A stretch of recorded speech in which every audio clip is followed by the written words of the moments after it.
अब चाहिँ घर सफा गर्नुपर्छ, हप्तामा एकखेप गरिन्छ। आज गरेकोले 1 हप्ता पुग्छ। सो सफा बस्नुपर्ने छ। So let's see.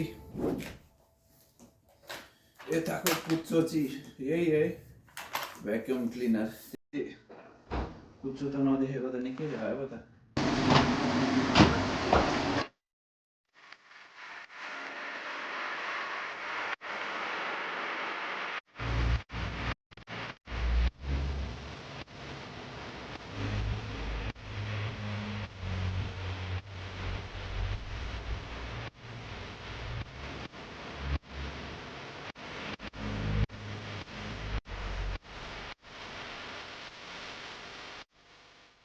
अब भ्याक्युम सक्यो, मोपिङ गर्नुपर्छ।